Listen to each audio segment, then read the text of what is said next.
கோடநாடு விவகாரம் குறித்து ஸ்டாலின் பேச தடை கோரிய மனு தற்பொழுது தள்ளுபடி செய்திருக்கிறது. கோடநாடு விவகாரம் குறித்து பேச்சுக்கு விளக்கம் கேட்டு ஸ்டாலினுக்கு நோட்டீஸ் அனுப்பப்பட்டுள்ளதாகவும் தற்போது தகவல் கிடைக்கப்பெற்றிருக்கிறது. இது பற்றி தகவல் தர காத்திருக்கிறார் அதிமுகவை சேர்ந்த வழக்கறிஞர் பாபு முருகவேல். அவரிடம் பேசலாம். வணக்கம் சார். கோடநாடு விவகாரம் குறித்து ஸ்டாலின் பேச தற்பொழுது தடை கோரிய மனு தள்ளுபடி செய்யப்பட்டிருக்கிறது. இதை நீங்க எப்படி பாக்குறீங்க? வணக்கம்மா. ஆக்சுவலி தள்ளுபடின்னு அது நீங்க சாதாரணமா நீங்க பாத்திரக்கூடாது. ஏன் தள்ளுபடி ஆச்சுன்னு நீங்க பாக்கணும். ஒண்ணு, அதுல என்னன்னா 20, 21 ஆகிய தேதிகளிலே முசிறி, திருவாரூர் போன்ற பகுதிகளிலே தொடர்ந்து அவருடைய வேட்பாளருடைய பிரச்சார கூட்டத்தில் அவர் பேசுகின்ற போது கொடநாடு மர்ம மரணங்களிலே மாண்புமிகு தமிழ்நாட்டினுடைய முதலமைச்சருக்கும் தொடர்பு இருப்பதாக தேர்தல் நேரத்திலே ஒரு பொய்யான ஒரு பிரச்சாரத்தை தொடர்ந்து மேற்கொண்டு வந்திருந்தார். அதை தடுக்கின்ற விதமாக 22ஆம் தேதி தலைமை தேர்தல் அதிகாரியை நான் நேரிலே சந்தித்து ஒரு புகார் மனுவை கொடுத்தேன்.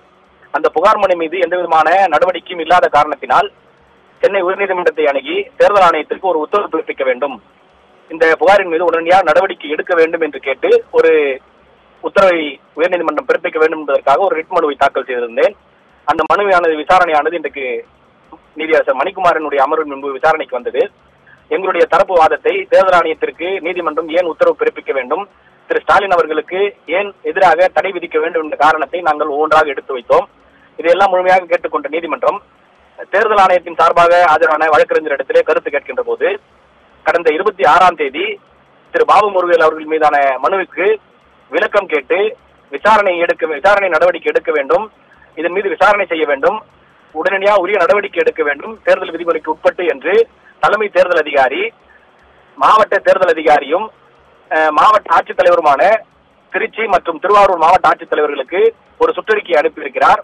அந்த சுற்றறிக்கையின் பேரிலே திருவாரூர் மற்றும் திருச்சி மாவட்ட ஆட்சித்தலைவர்கள் அவர்களுக்கு கீழே பணிபுரியக்கூடிய உதவி தேர்தல் அதிகாரியிடத்திலே இந்த பொதுக்கூட்டத்திலே அவர் என்னென்னலாம் பேசியிருக்கிறார், எதெல்லாம் தேர்தல் விதிமுறைக்கு மாறாக வருகிறது, இந்த தேர்தலிலே பொய்யான பரப்புரை என்னென்ன மேற்கொண்டிருக்கிறார் என்று கேட்டு விளக்கம் கேட்டு அவர்களுக்கு விசாரணை செய்து உத்தரவிடுமாறு ஆணை பிறப்பிக்கப்பட்டு அந்த விசாரணையானது தற்போது நடைபெற்றுக் கொண்டிருக்கிறது. எங்களுடைய இந்த மனுவினுடைய முக்கிய சாராம்சமே தேர்தல் ஆணையத்திற்கு உத்தரவிட்டு உடனடியாக நடவடிக்கை வேண்டும் என்று கேட்டுத்தான்.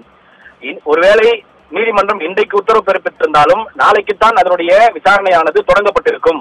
ஆனால் 26ஆம் தேதியே தேர்தல் ஆணையம் என்னுடைய புகாரின் மீது நடவடிக்கை எடுக்க வேண்டும் என்பதற்காகவும் அதனுடைய விசாரணை செய்ய வேண்டும் என்பதற்காகவும் திரு ஸ்டாலின் அவர்களுடைய பேச்சு உண்மைத்தன்மையை வெளிக்கொண்டு வர வேண்டும் என்பதற்காகவும் நடவடிக்கை தேர்தல் ஆணையம் எடுத்திருக்கிறது. அப்படி நாங்கள் கேட்ட கோரிக்கை முன்பாகவே தேர்தல் ஆணையம் செயல்பட்டுக் கொண்டிருக்கிறது என்பதை தேர்தல் ஆணையத்தினுடைய வழக்கறிஞர் நீதிமன்றத்திலே தெளிவாக எடுத்து வைத்தார். அதன் அடிப்படையில எங்களுடைய வழக்கு முடித்து வைக்கப்பட்டிருக்கிறதே தவிர தள்ளுபடி செய்யப்படவில்லை. தயவு செய்து இருக்கக்கூடிய அனைத்து ஊடகங்களும் தெளிவான முறையான ஒரு தகவலை நீங்கள் மக்களுக்கு கொண்டு சேர்க்க வேண்டும். எங்களுடைய வழக்கு முடித்து வைக்கப்பட்டிருக்கிறது, தள்ளுபடி செய்யப்படவில்லை என்பதை மீண்டும் உறுதிபட தெரிவித்துக் கொள்கிறேன். தேர்தல் ஆணையம் விசாரணையை தொடங்கிவிட்டதனால விசாரணை கோரும் அவசியம் இல்லை, தற்பொழுது அவசியம் எழவில்லை என்றும் நீதிமன்றம் ஒரு கருத்தை பதிவிட்டிருக்கிறது. அதை நீங்க எப்படி பாக்குறீங்க? இல்ல, அதுதான், அதாவது என்னுடைய இந்த ரிட் மனுவினுடைய பிரதான கோரிக்கையே தேர்தல் ஆணையத்திற்கு உத்தரவிட வேண்டும், திரு ஸ்டாலின் அவர்கள் தொடர்ந்து இது போன்ற பொய் பிரச்சாரத்திற்கு தடை விதிக்க வேண்டும் என்பதற்காகத்தான் இருக்கிறது. அப்படி இருக்கின்ற போது தேர்தல் ஆணையம் முன்பாகவே என்னுடைய வழக்கு விசாரணை வருவதற்கு முன்பாகவே தேர்தல் ஆணையம் தன்னுடைய விசாரணை தொடங்கிவிட்டது. தலைமை தேர்தல் அதிகாரி மாவட்ட ஆட்சித்தலைவர்களுக்கு சுற்றறிக்கை அனுப்பி மாவட்ட ஆட்சித்தலைவர்கள் உதவி தேர்தல் அதிகாரிகளுக்கு சுற்றறிக்கை அனுப்பி விசாரணையானது முறையாக நடைபெற்றுக் கொண்டிருக்கிறது. இந்த உதவி தேர்தல் ஆணையர்களிடத்திலிருந்தும் திருவாரூர் மாவட்டத்தினுடைய திராவிட முன்னேற்ற கழகத்தை சார்ந்த வழக்கறிஞருடைய துணை அமைப்பாளர் ஒருவர் உதவி தேர்தல் அதிகாரியிடத்திலிருந்து தன்னுடைய கைப்பட பெற்றுக் கொண்டதற்கான ரசீதையும் வழங்கியிருக்கிறார். எனவே இந்த வழக்கினுடைய விசாரணையானது நல்ல முறையிலே முறையான வழியிலே சென்று கொண்டிருப்பதாக நாங்கள் கருதுகிறோம். அப்படி இருக்கின்ற போது இந்த வழக்கினான எங்களுடைய கோரிக்கைக்கு மீண்டும் நீதிமன்றம் உத்தரவு பிறப்பிக்க வேண்டிய அவசியம் தற்போது எழவில்லை. எனவே எங்களுடைய வழக்கை முடித்து வைப்பதாகத்தான் நீதிமன்றம் ஒரு கருத்தை தெரிவித்திருக்கிறது. இந்த விஷயத்துல கோடநாடு விவகாரத்துல தேர்தல் ஆணையம் தற்பொழுது விசாரணையை தொடங்கி நடைபெற்று வருகிறது. நீதிமன்றம் தேர்தல் ஆணையத்திற்கு ஏதாவது கருத்தை ஏதாவது குறிப்பிட்டிருக்கா? அதுதான், தேர்தல் ஆணையம் தெளிவாக சொல்லிட்டாங்க. தேர்தல் ஆணையத்தினுடைய வழக்கறிஞர் மிக தெளிவாக சொல்லியிருக்கிறார். திரு பாபு முருகவேல் அவர்கள் கொடுத்த புகாரின் மீது 26ஆம் தேதி தலைமை தேர்தல் அதிகாரி திருச்சி மற்றும் திருவாரூர் மாவட்ட ஆட்சித்தலைவர்களுக்கு ஒரு சுற்றறிக்கை அனுப்பியிருக்கிறார். திரு பாபு முருகவேல் கொடுத்த புகாரின் மீது உடனடியாக விசாரணை செய்து நடவடிக்கை எடுக்க வேண்டும் என்று ஒரு சுற்றறிக்கை அனுப்பியிருக்கிறார்.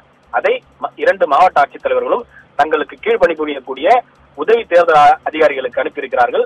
அந்த உதவி தேர்தல் அதிகாரியிடத்திலிருந்து சம்பந்தப்பட்ட திராவிட முன்னேற்ற கழகத்தினுடைய பொறுப்பாளர்கள் அவர்களுக்கு அனுப்பப்பட்ட அந்த அழைப்பாணையை கையெழுத்திட்டு பெற்றுக் கொண்டிருக்கிறார்கள். அப்படி இருக்கின்ற போது என்னுடைய மனு மீதான தீர்ப்பானது உயர்நீதிமன்றத்தால் பிறப்பிக்க தேவையில்லாத ஒரு சூழ்நிலை உருவாகிவிட்டது.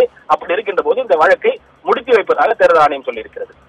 இந்த வழக்கு விசாரணையின் போது தேர்தல் ஆணையம் சார்பாக என்ன விளக்கம் அளிக்கப்பட்டது? விசாரணையின் நிலவரம் குறித்து ஏதாவது பதிவிட்டார்களா? விசாரணை அதாவது தலைமை தேர்தல் அதிகாரி மாவட்ட ஆட்சித்தலைவருக்கு அனுப்பிய சுற்றறிக்கையினுடைய நகலும் மாவட்ட ஆட்சித்தலைவர் உதவி தேர்தல் ஆணையருக்கு அனுப்பப்பட்டிருக்கக்கூடிய சுற்றறிக்கையினுடைய நகலும் உதவி தேர்தல் அதிகாரியிடத்திலிருந்து திராவிட முன்னேற்ற கழகத்தின் சார்பில் பெற்றுக் கொண்டதற்கான அவர்கள் கையொப்பமிட்ட ரசீதையும் நீதிமன்றத்திலே தேர்தல் ஆணையம் தாக்கல் செய்திருக்கிறது. அதை மேற்கொண்டுதான் உயர்நீதிமன்றம் இந்த உத்தரவை பிறப்பித்திருக்கிறது. தேர்தல் ஆணையம் விசாரணையை தொடங்கிவிட்டது. விசாரணை சென்று கொண்டிருக்கின்ற சூழ்நிலையில எந்த விதமான உத்தரவும் இந்த மனுவின் மீது பிறப்பிக்க இயலாத சூழ்நிலை உருவாகிவிட்டது. எனவே இந்த வழக்கை முடித்து வைக்கிறோம் என்று சொல்லியிருக்கிறார்கள். தள்ளுபடி செய்யப்படவில்லை. மீண்டும் மீண்டும் சொல்கிறேன், என்னுடைய வழக்கு தள்ளுபடி செய்யப்படவில்லை. நான் என்னுடைய கேட்ட கோரிக்கை தேர்தல் ஆணையம் 26ஆம் தேதியே நடவடிக்கை தொடங்கிவிட்டது. அதன் அடிப்படையில உயர்நீதிமன்றம் ஒரு உத்தரவை பிறப்பிக்க வேண்டிய சூழ்நிலை எழவில்லை. அதனால்தான் இந்த வழக்கு முடித்து வைக்கப்பட்டிருக்கிறது. உங்களுடைய கருத்துக்களுக்கு நன்றி சார்.